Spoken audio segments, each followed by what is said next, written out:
നാം കൂടി വന്ന് ദൈവത്തെ ആരാധിക്കുമ്പോൾ അദൃശ്യനായ സർവശക്തനായ നിത്യനായ ദൈവം നമ്മുടെ നടുവിൽ നടകൊണ്ടുകൊണ്ടിരിക്കുക. ഈ കണ്ണുകൾക്ക് കാണാൻ പാടില്ല, കാണാൻ ഒക്കത്തുമില്ല. ചിലര് ദൈവത്തെ കണ്ടു എന്നൊക്കെ പറഞ്ഞ് വെറുതെ പറയാനല്ല, അതൊന്നും കാണാൻ ഒക്കത്തില്ല. നമ്മൾ അനുഭവിക്കുക. ഇന്ന് പകൽ ആ കർത്താവ് നമ്മുടെ നടുവിൽ നടകൊണ്ടുകൊണ്ടിരിക്കുക.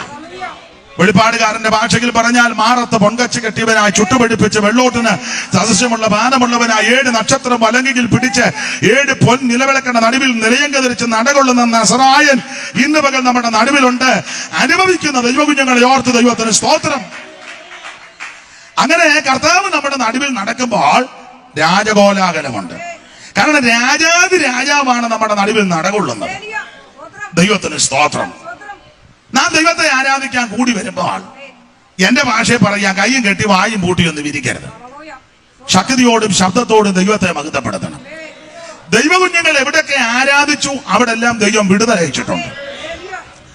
എവിടെല്ലാം ദൈവമക്കൾ പാട്ടുപാടി ദൈവത്തെ മഹത്വപ്പെടുത്തി ആരാധിച്ചു അവിടെല്ലാം വിടുതല. നമുക്ക് തിരുവചനം പഠിക്കുമ്പോൾ അറിയാം, ന്യായാധിപന്മാരുടെ പുസ്തകം നിങ്ങൾക്കറിയാം. ഈ ഇസ്രായേൽ മക്കളെ ദീർഘവർഷങ്ങൾ പീഡിപ്പിച്ച ന്യായാധിപൻ ഒരാളായിരുന്നു. അതിലെ സീസര, ന്യായാധിപൻ അല്ലെങ്കിൽ അദ്ദേഹത്തിന്റെ എതിരായി നിന്ന ആളാ സീസര. സീസരയെ പറ്റി വായിക്കുന്നത് അവന് 900 ഇരുമ്പ് രഥങ്ങളുണ്ടെന്ന. സീസരയ്ക്ക് 900 ഇരുമ്പ് രഥങ്ങൾ. ന്യായാധിപന്മാരുടെ പുസ്തകം 4-ാം അധ്യായത്തിലല്ലയോ ആ കണി താഴത്തെ കണ്ണിക ഒന്ന് വായിച്ചേ. 4:4 അക്കാലത്ത് ലപ്പീദോത്തിന്റെ ഭാര്യ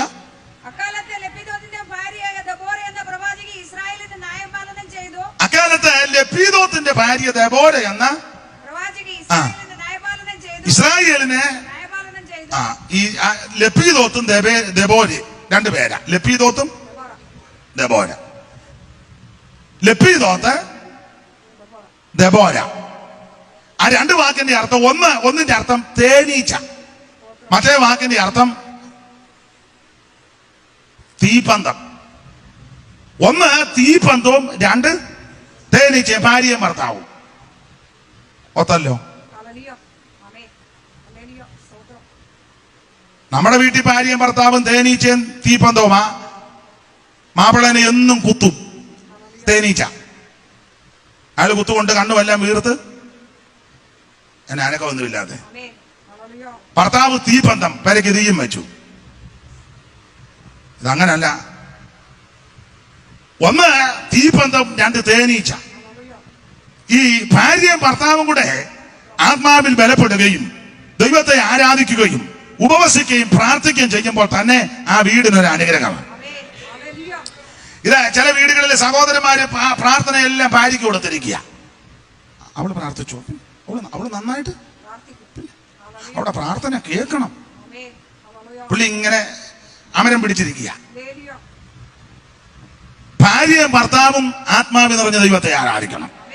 2 പേരും കർത്താവിനെ മഹത്വപ്പെടുത്തണം. പുതിയ നിയമത്തിൽ 2 കൂടെ ഒത്തിണങ്ങിയ ഒരു ഭാര്യയും ഭർത്താവും ഉണ്ട്. നമുക്കറിയാം, സെക്കറിയാവും എലീശബത്തും. അവരെ വായിക്കുന്ന ഇരുവരും അങ്ങനെ, ഇരുവരും ദൈവസന്നിധിയിൽ നീതിയുള്ളവരും.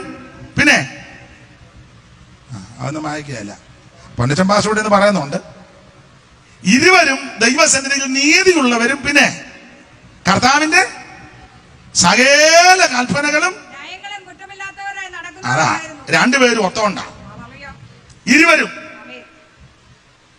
ഇരുവരും ദൈവസന്നിധി നീതിയുള്ളവരാ. 2 പേരും നീതിയോടെ. മാത്രമാണോ കർത്താവിന്റെ സകല കൽപ്പനകളും ന്യായപ്രമാണങ്ങളും അതിനനുസരിച്ച് കുറ്റമില്ലാത്തവരാ ജീവിക്കുന്നവരാ. വേറെ 2 എണ്ണം പുതിയ നിയമത്തിലുണ്ട്. 2 കൂടെ ഒത്തോണ്ട് നിലം വിറ്റു. 2 കൂടെ ഒത്തോണ്ട് നിലം വിറ്റു. എനിക്ക് തോന്നുന്നു തള്ളയായിരിക്കും മിക്കവാറും ഇത്രയും കൊടുക്കണ്ടെന്ന് പറഞ്ഞത്. അതിന് അതാകാനാ സാധ്യത കൂടുതൽ, അല്ലേ? തെറ്റിദ്ധരിക്കരുത്. നമ്മുടെ വീട്ടിൽ 10 പേര് വരട്ടെ. എനിക്ക് ചില അനുഭവങ്ങളുണ്ട്. ഞാനിവിടെയുള്ള സദസ്സിൽ സംഭവിച്ചത് എനിക്കറിയാം. ഈ സൈഡിലിരിക്കുന്നതുകൊണ്ട് അകത്ത് പറയുന്നത് എനിക്ക് കേൾക്കാം. ഒരു വീട്ടിൽ ഞങ്ങൾ ചെന്നതാ. ഒരു വീട്ടിൽ ചരിത്രം ഒത്തിരി പറയാനുണ്ട്, ഒറ്റ വാങ്ങി പറയാം. അപ്പം പാസ്റ്റേഴ്സൊക്കെ കുറച്ചേറെ പേരുണ്ട്. അപ്പൊ ശുശ്രൂഷ കഴിഞ്ഞ് 1-2 പേരോട് സംസാരിച്ചേച്ച് തീന്മേശയുടെ അവിടെ ചെന്നപ്പോ ഞാൻ ഈ സൈഡിലായിരുന്നേ. എനിക്ക് അതാ പിന്നെ കിട്ടിയ കസേര. അവിടെ മനഃപൂർവ്വം ഇരുന്നതല്ല, അവരെല്ലാം കയറിയിരുന്നു. പിന്നെ നോക്കിയപ്പോ ഇങ്ങേ അറ്റത്തൊരു കസേര. എന്നോട് അവിടെ ഞാൻ അവിടെ ഇരുന്നു. അപ്പൊ ഇതിനോട് ചേർന്ന അടുക്കള. അപ്പൊ അടുക്കളയെ സംസാരിക്കുന്നത് പെട്ടെന്ന് കേൾക്കാം, ഇവിടെ ഇരിക്കുന്നത് കൊണ്ട്. അത് കേൾക്കാൻ പോയിരുന്നതല്ല. ദൈവദാസന്മാരും സഹോദരന്മാരും ഭക്ഷണത്തിരിക്കുക. അപ്പം അടുക്കള ഈ സഹോദരി പറയുക, അതിലെതിരെയും പോകുന്നതിനെല്ലാം വിളിച്ചുകൊണ്ട് വന്നിട്ട് ഞാൻ ഇതിനെല്ലാം വെച്ചും വിളമ്പി. അത് ഞാൻ തന്നെ കേട്ടു. പെട്ടെന്ന് എന്റെ ഹൃദയത്തിൽ ഒരു വാക്യം ഓടിയെത്തി, കണ്ണുകടിയുള്ളവന്റെ അപ്പം. അങ്ങനെയുള്ള പെണ്ണുങ്ങളുണ്ട് ഇപ്പൊ, എല്ലാം മൂടി പതിച്ചും കണ്ടിരിക്കുക. അപ്പൊ അമ്മയാനെന്ന് പറഞ്ഞില്ല, അല്ലേ വാർതാനൊക്കെ കാണും ഇതിനകത്ത്. ഇപ്പൊ എല്ലാം മൂടിക്കെട്ടിയിരിക്കുക. ജീസസ് ജീസസ് എന്റെ പോരുത്. ഞാൻ കേട്ട കാര്യമാണ്. അതിലെല്ലാം പോകുന്നതിനെല്ലാം വിളിച്ച് ഇങ്ങോട്ട് കൊണ്ടുവന്ന് വെച്ച് ഞാൻ വെച്ചും വിളമ്പിയും കൊടുക്കണമെന്ന് ഈ തള്ള പറയുക, പാഷയുടെ ഭാര്യ. അത് ഞാൻ തന്നെ കേട്ടു. എന്റെ പ്രകൃതി അനുസരിച്ച്, കാരണം അവൻ നമ്മുടെ പ്രകൃതി അറിയുന്നല്ലോ എന്നൊരു വാക്യമുണ്ട്. ഞാൻ അവിടെ നിന്ന് എഴുന്നേറ്റ് പോവുക ചെയ്യേണ്ടത്. കാരണം വാക്യവും കിട്ടി, കണ്ണുകടിയുള്ളവന്റെ. പിന്നെ ഞാൻ അന്നേരം അവിടെ നിന്ന് എഴുന്നേറ്റാൽ പന്തി അലോക്യമാണ്. ഒന്നും വേണ്ടി ഒന്നും വേണ്ടിയില്ല. ഞാൻ കഴിച്ചെന്ന് വരുത്തി തീർക്കാൻ അവരുടെ കൂടെ ഒന്ന് സഹകരിച്ചു. അപ്പൊ ഇത് ഞാൻ കേട്ടെന്നും ഇവരാരും കേട്ടെന്ന് ഈ തള്ളയും അറിയുന്നുമില്ല. കുറച്ച് കഴിഞ്ഞ് കൈവെല്ലാം കഴിക്കും. അമ്മാമ്മ അതാ എന്തൊരു അഭിനയമാണെന്നറിയാമോ? കൈവെല്ലാം കഴി സ്തോത്രം, എന്തുകൊണ്ട് ദൈവദാസനെ? ഞാൻ പറഞ്ഞ വലിയ കുഴപ്പമില്ലാതെ പോകുന്നു. കൈവെല്ലാം ഇപ്പൊ വർഷങ്ങൾക്ക് മുമ്പ് കൈവെല്ലാം കഴുകിയപ്പം ഈ സഹോദരി പറയാം, നമുക്ക് ദൈവസന്നിധിയിൽ ഇരുന്ന് ആലോചന കിടക്കണം. ഞാൻ പറഞ്ഞിരിക്കണം, അത്യാവശ്യമാണെന്ന് പറഞ്ഞു. എനിക്കാണ് ഇവരോട് ആലോചന പറയാഞ്ഞിട്ടും അങ്ങ് നിൽക്കുക. ആലോചന കൊടുക്കണമല്ലോ. ഞങ്ങള് അത് കഴിഞ്ഞ് എല്ലാവരും ഇരുന്ന് പാട്ട് പാടി പ്രാർത്ഥിച്ചു. അപ്പൊ 2 ദിവസം ശുശ്രൂഷിച്ചവരാണ്. 3-ാമത്തെ പകലും ശുശ്രൂഷിച്ചു. എനിക്ക് വൈകിട്ടാ ശുശ്രൂഷ. ഞാൻ ഇച്ചിരി നേരത്തെ ചെന്നതാ. എനിക്ക് വൈകിട്ടാ. എന്റെ കൂടെ ഉള്ള ഉപദേശി 2 പകലും 2 രാത്രിയും 3-ാമത്തെ പകലും ശുശ്രൂഷിച്ചു. 3-ാമത്തെ രാത്രിയായി എനിക്ക്. ഞാൻ ഇച്ചിരി നേരത്തെ ചെന്ന് പോയതാ. എന്നാലാ ഈ സംഭവം. എല്ലാവരും ഇന്ന് പ്രാർത്ഥിച്ചു. വായുവെല്ലായിട്ട് ദൈവദാസന്മാരുമുണ്ട്. അപ്പൊ ഈ പാ കണ്ടുടനെ അമ്മാമ്മ ആത്മാവിൽ നിറയുക. അപ്പൊ മൊത്തം നിവർത്ത പോലും ഇല്ല. ഞാന് എന്റെ ഉള്ളുരുകി പ്രാർത്ഥിച്ചു. വലിയ പാഷയുടെ ഭാര്യ. ഞാൻ പ്രാർത്ഥിച്ച കർത്താവേ, ഈ സ്ത്രീ ഹൃദയത്തെ പ്രാർത്ഥിച്ചു. അകത്ത് സംസാരിച്ചത് ഇത്. ഇവരിപ്പോ പായിൽ നിന്ന് കാണിക്കുന്ന പ്രകടനം ഇത്. എന്തെങ്കിലും ആലോചന തരികാന്നെ ഞാൻ പറയാം. അതിന് പേടിയൊന്നുമില്ല. തരികാന്നെ പറയും. എന്റെ പ്രിയരെ, ഉള്ളുരുകി പ്രാർത്ഥിച്ചു. താവേ, നീ വെളിപ്പെടുത്ത വചനത്തിൽ കൂടെ. അങ്ങനെ പ്രാർത്ഥിച്ചിരുന്നപ്പം 2 പാട്ടുമൊക്കെ പാടി ഞാൻ ഇങ്ങനെ ഉള്ളിലേക്ക് പ്രാർത്ഥിച്ചു. ഇവരോട് ആലോചന പറയാം, ദൈവം തരണേ. അങ്ങനെ പ്രാർത്ഥിച്ചപ്പോൾ ഒരു വാക്യം പ്രകാശിച്ചു. പാട്ട് കഴിഞ്ഞേച്ച് 2 പേരെ കണ്ട് പ്രാർത്ഥിച്ചു. ഈ അമ്മാമ്മ ചാടി പ്രാർത്ഥിക്കാൻ പറഞ്ഞു. പ്രാർത്ഥിച്ചപ്പോ ഞാൻ ഒത്തിരി ഒന്നും പ്രവചിച്ചില്ല. ഒറ്റ വാക്യം പറഞ്ഞു, ആമോസ് 4:1-2 അമ്മാമ്മയ്ക്കുള്ള ദൂത്. പാസ്റ്റോട് ഞാൻ പറഞ്ഞു, ഇതൊരു ഭാഷാന്യ പശുവാന്ന് പറഞ്ഞു. ഇത് ഭാഷാന്യ പശു. ആ വാക്യം വായിച്ചേ. അതൊന്നും കാണുകയല്ലോ വായില്.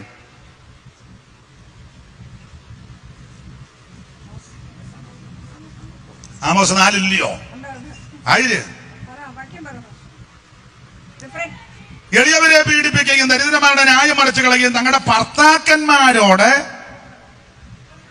കൊണ്ടുവരുവീൻ, ഞങ്ങൾ കുടിക്കട്ടെ എന്ന് പറയുകയും ചെയ്യുന്ന ശമരിയ പർവ്വതത്തിലെ ഭാഷാന്യ പശു. മതി ഒറ്റ വാക്യം. ഭാഷാന്യ പശുവാന്ന് പറഞ്ഞു. ഉടനെ വേറൊരാൾ പ്രാർത്ഥിച്ചങ്ങ് നിർത്തി. യോഗം ഉഴപ്പി. അന്തരീക്ഷവും കേട്ടു. തള്ള എഴുന്നേറ്റ് പോയി. തള്ള അങ്ങ് വെളിയിലോട്ട് പോയി. അങ്ങോട്ടങ്ങ് പോയി. അതിനൊക്കെ പറഞ്ഞോണ്ടാ പോയത്. ഈ പാസ്റ്റർ വിളിച്ചെന്നെ അകത്ത് കയറി. അപ്പൊ ഞാൻ അവിടുത്തെ മിക്കാറും അകത്ത് കയറ്റി കറകിന് കുറ്റിയിട്ടേച്ച് എന്നോട് പറഞ്ഞ കറക്റ്റ് ദൂതായിരുന്നു പറഞ്ഞു. കറക്റ്റായിരുന്നു. നമ്മൾ രണ്ടും അറിഞ്ഞാൽ മതി. വൈകിട്ട് യോഗം വേണ്ട, വൈകിട്ട് വെച്ചാൽ പ്രശ്നമാകും. ഒരു സ്വോത്ര കാഴ്ച എന്താണ് തിരിച്ചിറങ്ങി, യോഗമില്ല വൈകിട്ട്. അപ്പം ഈ 2-3 ദിവസം ശുശ്രൂഷിച്ച പുള്ളി ഞാനിവിടെ ഒന്നിച്ചഴിഞ്ഞു. അന്ന് ബസ് സ്റ്റോപ്പിൽ വന്ന് നിന്നു. ഞങ്ങൾ വളരെ അടുപ്പക്കാരാ. ഞാൻ ചോദിച്ചു, സ്വോത്ര കാഴ്ച വല്ലതും തന്നോ? തന്നു. എന്നോട് ചോദിച്ചു, തന്നോ? വൈകിട്ട് ശുശ്രൂഷയ്ക്ക് നിന്നതല്ലേ. ഞാൻ പറഞ്ഞാൽ എനിക്ക് തന്നു. അപ്പം ഞാൻ ചോദിച്ചു, എന്തോ ഉണ്ട്? ഞങ്ങൾ വലിയ ലോകിക്കാൻ പാവത്തിന് വല്ലതും. അപ്പം അന്നാ കുറച്ച് വർഷം മുമ്പാ 350 രൂപ അതിന് വിലയുണ്ട് അന്ന്. എന്നോട് ചോദിച്ചു, എന്തോ തന്നു? ഞാനിപ്പം ഷർട്ടിൻ്റെ പോക്കറ്റിൽ നിന്ന് എടുത്തു. അന്ന് 100 രൂപ നോട്ട്, 1000 രൂപയുണ്ട്. ഞാൻ ചോദിച്ചു, നീ 3 ദിവസം ഇവിടെ കിടന്ന് അണച്ച് തള്ളയോട് ദൂതെല്ലാം പറഞ്ഞു വെച്ചാൽ നിനക്ക് കിട്ടിയത് 350. ഞാനൊരൊറ്റ വാക്യോ പറഞ്ഞോളൂ.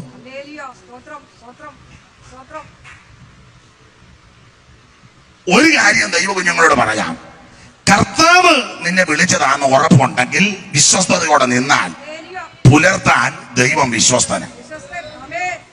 ഹല്ലേലൂയ. അപ്പൊ അങ്ങനെയുള്ള ആൾക്കാർ ഉണ്ടെന്നായി പറഞ്ഞത്.